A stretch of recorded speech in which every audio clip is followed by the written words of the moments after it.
Hey guys, Simbu நடிச்சு ரீசெண்டாக வெளியான படம் வெந்து தணிந்தது காடு. இந்த படத்தோடைய ஹிடன் டீட்டெயில்ஸ் தான் நாம் இந்த வீடியோவில் பார்க்க போகிறோம். இந்த படம் நீங்கள் இன்னும் பார்க்கல அப்படின்னா அமேசான் பிரைமில் அவைலபிளாக இருக்குது, கிளிக் பண்ணி பாருங்கள்.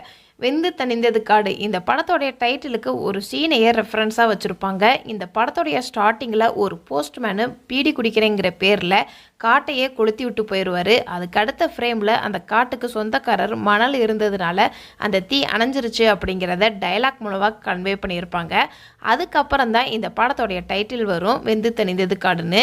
அது மட்டும் இல்லாமல் படம் ஃபுல்லாகவே சிம்பு கேரக்டர் வெந்து தணிந்தது காடாக தான் இருக்கும். சிம்பு கேரக்டரில் ஒரு தீ மாதிரி ஒரு ஸ்பார்க் மாதிரி ஒரு சீன் வரும், அப்படியே சீன் நகரும். அதுக்கப்புறம் அதுவாக அணைஞ்சு அடுத்த இடத்துல வேலை பார்க்குற மாதிரி சிம்புவை காமிச்சிருப்பாங்க. ஃபஸ்ட்டு காட்டில் வேலை செய்கிற மாதிரி, அடுத்தது பொரோட்டா கடையில் வேலை செய்கிற மாதிரி, லாஸ்ட்டாக பாடி கார்டாக வேலை செய்கிற மாதிரி காட்டியிருப்பாங்க. கிளைமேக்ஸ்லையுமே ஒரு டைலாக் மூலமாக சிம்பு சொல்லுவார், எப்போல்லாம் ஊருக்கு போகணும்னு நினைக்கிறேனோ அப்போல்லாம் பிரச்சனையில் மாட்டிக்கிறேன்னு சொல்லுவார். இந்த படத்தில் நெகட்டிவ் சீன்ஸ் எப்போல்லாம் வருதோ அப்போல்லாம் red colour lighting work, red colour dress தான் வந்து காட்டியிருப்பாங்க. இந்த படத்தில் வெட்டு கொலைன்னு சின்ன சின்ன சம்பவம் நடக்கிற மாதிரி காமிச்சிருப்பாங்க. சம்பவம் நடக்கிற சீன்ஸ் எல்லாமே ரெட் கலர் லைட்டிங் ஒர்க்கை ரெஃபரன்ஸாக யூஸ் பண்ணியிருப்பாங்க. சிம்பு கிராமத்து ஏரியாவில் இருக்கும்போது ரெட் கலர் ட்ரெஸ்ஸை யூஸ் பண்ணியிருக்க மாட்டார். ஆனால் மும்பைக்கு வந்ததுக்கப்புறம் ஃபஸ்ட்டு டேயில் இருந்தே கடையில் வேலை பார்க்கும்போது ரெட் கலர் ஷர்ட் தான் போட்டிருப்பார். அதே மாதிரி இன்டர்வல் பிளாக்ல கன் எடுத்து ஷூட் பண்ணும்போதும் சரி, கிளைமேக்ஸ்லேயும் சரி, ஆஃப்டர் 5 இயர்ஸ்னு போட்டதுக்கப்புறம் ரெட் கலர் கோட் ஷூட் தான் போட்டிருப்பாரு. இந்த படத்தில் லைட்டிங் ஒர்க் வந்து பிளிங்காகி வரும். அப்போலாம் சிம்பு பயத்தில் டேஞ்சர் சோனில் இருக்கிறதா காமிச்சிருப்பாங்க. எக்ஸாம்பிளுக்கு சிம்பு போலீஸ் வராங்கன்ட்டுன்னு கன் எடுத்து மறைச்சி வைக்கிறதும், அப்புக்குட்டிக்கிட்ட பேசும்போதும் சரி, இந்த மாதிரி ஷாட்டுக்கு எல்லாமே லைட்டிங் வந்து பிளிங்காகி வர மாதிரி காமிச்சிருப்பாங்க. சிம்பு காட்டில் இருந்து தப்பிச்சு வெளியில் வரும்போது முதுகு பக்கம் வந்து முள்ளு குத்தி இருக்கிற மாதிரி காமிச்சிருப்பாங்க. அதுக்கு மஞ்சள் அரைச்சி போட்டோம்னா சரியாகும்னு ராதிகா சொல்கிற டைலாக்கு இருக்கும். அதுக்கப்புறம் அந்த காட்டுக்கு சொந்தக்காரர் வந்து ஒரு பஞ்சாயத்து பண்ணிக்கிட்டு இருப்பார். அந்த ஃப்ரேமில் நீங்கள் சிம்புவை கவனிச்சிங்க அப்படின்னா முதுகு பக்கத்தில் மஞ்சள் போட்டிருக்கிற மாதிரி காமிச்சிருப்பாங்க.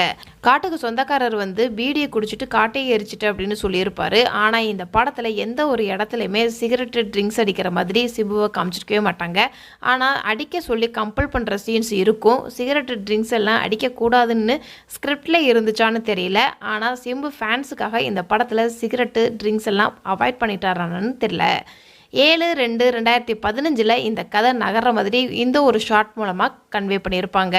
ராதிகா சிம்புவுக்கு வேலை வாங்கி தர்றதுக்காக தூரத்து சொந்தமான அண்ணனை பார்க்க வந்திருப்பாங்க. அப்போது அந்த சேர்மதுரங்கிற கேரக்டர் ஸ்டேட்டஸை பார்த்து அவங்கள நிற்க வச்சு தான் பேசுகிற மாதிரி அந்த சீன் இருக்கும்.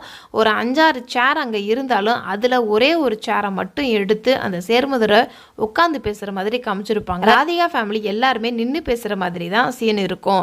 இந்த சீன் மூலமாகவே ஸ்டேட்டஸை டிஃப்ரெண்ட் பண்ணி காமிச்சிருப்பாங்க. வில்லன் குரூப்புக்கு சேர்மதுரை மேலே டவுட் வரும், ஒருவேளை இவன் தான் காட்டி கொடுத்துருப்பாங்களோ அப்படின்னு. ஆனால் சேர்மதுரை சமாளிக்க முடியாமல் சூசைட் பண்ணிடுவார். ஆனால் அப்புக்குட்டி தான் ஸ்பையாக இருந்து காட்டி கொடுத்துருப்பாரு. இதை கிளைமேக்ஸில் சிம்பு டைலாக் மூலமாக கன்வே பண்ணியிருப்பாரு. இந்த படத்தில் சிம்பு ஹீரோயின் கிட்டே வயசு 21 தான் ஆகுதுன்னு சொல்கிற ஒரு டைலாக் இருக்கும். இதை கனெக்ட் பண்ணுற விதமாக ராதிகா சிம்புவுக்கு வேலை கெட்டு வரும்போது பிஎஸ்சி முடிச்சிருக்கிறான், ஏதாவது வேலை போட்டு கொடுங்கன்னு தான் கேட்குற மாதிரி சீன் இருக்கும்.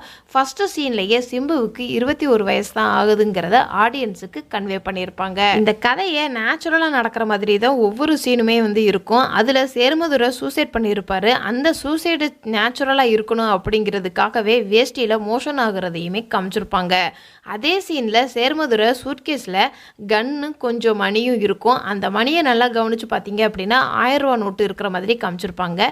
இந்த கதை 2015 நடக்கிறதுனால 1000 ரூபா நோட்டு காமிச்சிருப்பாங்க. 2016 தான் 1000 ரூபா நோட்டு செல்லாதுன்னு அனௌன்ஸ்மெண்ட் வந்துச்சு. சிம்பு நான் பாம்பேக்கு போக போகிறேன்னு சொல்லுவார். அதுக்கு ராதிகா அட்ரஸ் இல்லாமல் எப்படி போவ அப்படின்னு கேட்குற ஒரு டைலாக் இருக்கும். அதுக்கு சிம்பு அட்ரஸ் எனக்கு தெரியும்னு சொல்லியிருப்பார். அவருக்கு அட்ரஸ் எப்படி தெரிஞ்சிருக்கும் அப்படின்னா சேர்மதுரை இறந்து போகிறதுக்கு முன்னாடி ஒரு லெட்டரை போஸ்ட் பண்ண சொல்லியிருப்பார். அந்த லெட்டரில் இருக்கிற அட்ரஸை வச்சு தான் சிம்பு பாம்பேக்கு போயிருப்பார். சேர்மதுரை மும்பைக்கு உனக்கு அன்ரிசர்வரில் தான் போவ அப்படின்னு சொல்லியிருப்பார் சிம்புக்கிட்ட. அதுக்கு அடுத்த ஃப்ரேம்லேயே பாம்பேக்கு போகிற சீன் பார்த்தோம் அப்படின்னா சிம்பு ட்ரெயினில் அன்ரிசர்வரில் தான் போகிற மாதிரி காமிச்சிருப்பாங்க. சிம்புவும் ஸ்ரீதரனும் ஃபஸ்ட்டு டைம் ரயில்வே ஸ்டேஷனில் தான் மீட் பண்ணுற மாதிரி சீன் இருக்கும். அப்போ 2 பேருடைய அட்ரஸை பார்க்கும்போது ஒரே அட்ரஸ் தான் இருக்குதுன்னு சிம்பு சொல்லுவார். ஆனால் பின்கோடு நம்பர் வச்சு தான் சொல்லியிருப்பார். இதை கனெக்ட் பண்ணுற விதமாகவே இவங்க 2 பேரும் பெரிய ரவுடி கிட்ட தான் 2 பேருமே வேலை பார்க்க போகிறாங்க அப்படிங்கிறத சிம்பாலிக்காக சொல்ல வந்திருப்பாங்க. அப்போது இவங்க பேசுகிற லாங்குவேஜ் பார்த்தோம் அப்படின்னா சிம்பு தமிழ் பேசுவார், ஸ்ரீதரன் மலையாளம் பேசுவார். திரும்ப பஜார் ஏரியாவில் மீட் பண்ணும்போது ஸ்ரீதரன் பிடிக்காத இடத்துல இருக்கிறதுனால அவருக்கு அந்த இடம் கம்ஃபர்டபுளாகவே இருக்காது. ஆனால் சிம்பு என்னதான் பிடிக்காத இடமா இருந்தாலும் அவர் கொஞ்சம் ஹாப்பியாக இருக்கிற மாதிரி காட்டியிருப்பாங்க. சிம்புவும் ஸ்ரீதரனும் மறுபடியும் ஒரு பிளேஸில் சந்திக்கிற மாதிரி ஒரு சீன் இருக்கும். அப்போ 2 பேருடைய காஸ்டியூம் பார்த்தீங்க அப்படின்னா ஒரு ரெட் கலர் ட்ரெஸ் தான் யூஸ் பண்ணியிருப்பாங்க. அப்போ ஸ்ரீதரன் சொல்லுவார், இங்கேருந்து எப்படியாவது தப்பிச்சு போகணும் அப்படின்னு சொல்லியிருப்பார். ஆனால் சிம்பு இந்த வாழ்க்கைக்கு பழகியிருப்பார். இந்த ட்ரெஸ்ஸு மூலமாகவே இவங்களுடைய மனநிலையை கன்வே பண்ணியிருப்பாங்க. கிளைமேக்ஸ் சீனில் சிம்பு ஸ்ரீதரனுடைய கடைக்கு வந்திருப்பார். ஆனால் 2 பேருமே ஒரே லாங்குவேஜ் தான், ஹிந்தி தான் பேசுகிற மாதிரி காமிச்சிருப்பாங்க. ஆனால் 2 பேருமே ஒருத்தவங்களுக்கு ஒருத்தவங்க தெரியாத மாதிரி தான் பேசுவாங்க. அவர் ஏன் தெரியாத மாதிரி பேசுவார் அப்படின்னா சிம்பு ஆஃப்டர் 5 இயர்ஸ்னு போட்டு ஒரு குழந்தைய இழந்த மாதிரி வந்து காமிச்சிருப்பாங்க. நம்மளுடைய பகை வந்து ஸ்ரீதரனுடைய ஃபேமிலிக்கு அஃபெக்ட் ஆகக்கூடாது அப்படிங்கிறதுக்காக தெரியாதவங்க மாதிரி பேசியிருப்பாங்க. சிம்பு ஸ்ரீதரன் இவங்களுடைய ட்ராக்கை மட்டுமே இன்ட்ரெஸ்டிங்காக ஒரு பக்கம் கதை நகரும். 2 பேருமே மும்பைக்கு வேலை தேடி வந்தவங்க தான். ஒருத்தருடைய கையில் வந்து துப்பாக்கி தூக்குனதுனால லைஃப் எப்படி இருக்கும் அப்படிங்கிறதும், இன்னொருத்தருடைய லைஃப் வந்து துப்பாக்கி இல்லாமல் இருந்தால் எப்படி இருக்கும் அப்படிங்கிறத டிஃப்ரெண்ட் பண்ணி காமிச்சிருப்பாங்க.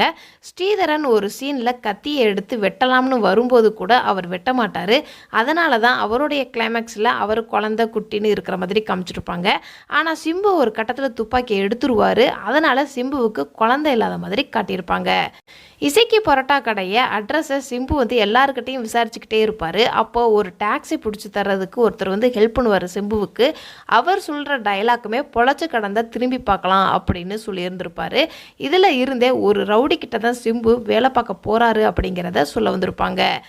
சிம்புவும் அப்புக்குட்டியும் பேசிக்கிட்டு இருப்பாங்க. அப்புக்குட்டி சிம்பு பக்கத்து ஊருக்காரங்கன்னு சொல்லியிருப்பாங்க. ஹோட்டலில் தங்கியிருக்கிற இடமே பக்கத்து பிளேஸாக தான் இருக்கிற மாதிரி காட்டியிருப்பாங்க.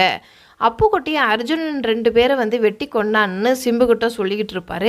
இதை கனெக்ட் பண்ணுற விதமாகவே அப்புக்குட்டி சிம்புக்கிட்ட எல்லாரோடையுமே வந்து இன்ட்ரடியூஸ் பண்ணி வச்சுக்கிட்டு இருப்பார். அப்போது அர்ஜுனன் 2 கோழியை எடுத்துகிட்டு போகிற மாதிரி ஃபஸ்ட்டு ஷாட்டே இருக்கும். அர்ஜுனன் 2 பேரை வெட்ட போகிறாருங்கிறத நம்மக்கிட்ட முன்னாடியே கோழி மூலமாக சொல்ல வந்திருப்பார். 2 வில்லன் குரூப்பு இருப்பாங்க. அதில் ஒரு குரூப் வந்து ஸ்பையாக அப்புக்குட்டி இருப்பார். அதே மாதிரி ஆப்போசிட்டில் இன்னொரு கேரக்டரில் ஸ்பையாக இருப்பார். அதை ரவுத்தர் வந்து கண்டுபிடிக்கிற மாதிரி காட்டியிருப்பாங்க. இந்த ஒரு சீனில் 2 கேரக்டர் கூட சிம்புவும் சேர்ந்து ஆப்போசிட் கேரக்டரை போட்டு தள்ளுறதுக்காண்டி போவாங்க. ஆனால் அந்த ஷாட்டில் சிம்பு வந்து கை கட்டி நிற்பார். 2 அடியாள் வந்து அர்ஜுனனும் ஆசானத்தையும் நீ தானே கொன்னுன்னு சொல்லி தான் சண்டை போடுற மாதிரி காட்டியிருப்பாங்க. சிம்பு நம்ம யாருக்காகவும் சண்டை போடக்கூடாதுன்னு தெளிவாக கை கட்டி நிற்கிற மாதிரி காட்டியிருப்பாங்க. சிம்பு என்ன தான் ஃபைட் பண்ணாலுமே தன்னை காப்பாற்றிக்க மட்டும்தான் ஃபைட் பண்ணுற மாதிரியும், கிளைமேக்ஸில் குழந்தைய கொன்னதுக்கு அப்புறம் தான் சிம்பு வில்லன் கூட மோத ரெடி ஆவார். மேபி அது செகண்ட் பார்ட்டில் கூட வரலாம். சிம்புவுக்கும் அப்புக்குட்டிக்கும் கிளைமேக்ஸில் கான்வர்சேஷன் நடக்கும். அப்போ அடியாட்கள் எல்லாருமே சிம்புவுக்கு தான் சப்போர்ட்டாக இருப்பாங்க, இசைக்கு கூட இருக்க மாட்டாங்க. இதை கனெக்ட் பண்ணுற விதமாக இன்டர்வல் பிளாக்ல இந்த அடியாட்கள் எல்லாருமே வந்து சிம்பு தான் காப்பாற்றிருப்பார். அதனால தான் சிம்புவுக்கு சப்போர்ட்டாக இருக்கிற மாதிரி காமிச்சிருக்கலாம். இசைக்கியும் கர்ஜியும் பேசிக்கிட்டு இருப்பாங்க, துப்பாக்கி ஒரு பேயின்னு சொல்லி. அதே மாதிரி ராதிகாவும் சிம்பை பார்த்து உனக்கு துணையாக சாமி இருக்கும் அப்படின்னு சொல்லுவாங்க. அப்போது சிம்பு சாமியா பேயான்னு கேட்கும் ஒரு டைலாக் இருக்கும். துப்பாக்கி சிம்பு கையில் இருக்கிறது மாதிரி ஒரு ஃப்ளாஷ்பேக் போட்டு காமிச்சிக்கிட்டு இருப்பாங்க. சிம்பு இந்த படம் ஃபுல்லாகவே லெஃப்ட் ஹேண்டு தான் கன் யூஸ் பண்ணுற மாதிரி காட்டியிருப்பாங்க. இந்த படத்தில் சிம்புவுக்கு அம்மா மட்டும்தான் இருக்கிற மாதிரி காமிச்சிருப்பாங்க. சிம்பு வீட்டில் இந்த ஒரு ஷாட்டில் மட்டும் சிம்பு அப்பாவோட ஃபோட்டோவை பார்க்க முடியும். கிளைமேக்ஸில் டெல்லி கணேஷ் ஃபோன் பேசிக்கிட்டு இருப்பார். நாயகனுடைய வேலுநாச்சியாருங்கிற ஃபோட்டோ வந்து பேக்ரவுண்டில் மாட்டி வச்சுருப்பாங்க. இந்த படத்துலையுமே டெல்லி கணேஷோடைய நேம் வந்து ஐயருங்கிற நேமாக தான் இருக்கும். நாயகன் படத்துலையுமே வந்து இவருடைய பேர் ஐயர். இந்த படத்தில் மிரர் ஷாட் வந்து நிறைய எடுத்திருப்பாங்க. மிரர் ஷாட்டுக்குன்னு இம்பார்ட்டன்ஸ் கொடுத்துருப்பாங்க. எஸ்டிஆர் ஹீரோயின் இவங்க 2 பேரும் மீட் பண்ணுற ஷாட் வந்து முக்கால்வாசி மிரர் ஷாட்டில் தான் காமிச்சிருப்பாங்க. அதே மாதிரி முக்கியமான டிசிஷன் எடுக்கும்போதும் சரி மிரர் ஷாட்டை தான் காமிச்சிருப்பாங்க. சேர்முதரை சூசைட் பண்ணிக்க போகிறப்ப டோர் வந்து ஓப்பன் பண்ணுறதுக்கு எஸ்டிஆர் வந்து கஷ்டப்படுவார். ஆனால் பாவையை காப்பாற்றுறதுக்கு ஒரே தள்ளில் வந்து காப்பாற்றிடுவார். இந்த சீன் மூலமாகவே சிம்பு உடம்பளவுலையும் சரி மனசளவுலையும் சரி ரொம்ப வலிமையாக இருக்கிற மாதிரி காட்டியிருப்பாங்க. இந்த ஒரு ஷாட்டில் சிம்புவோடைய காஸ்டியூம் பார்த்தோம் அப்படின்னா தொட்டி ஜெயாவை ஞாபகப்படுத்தும்.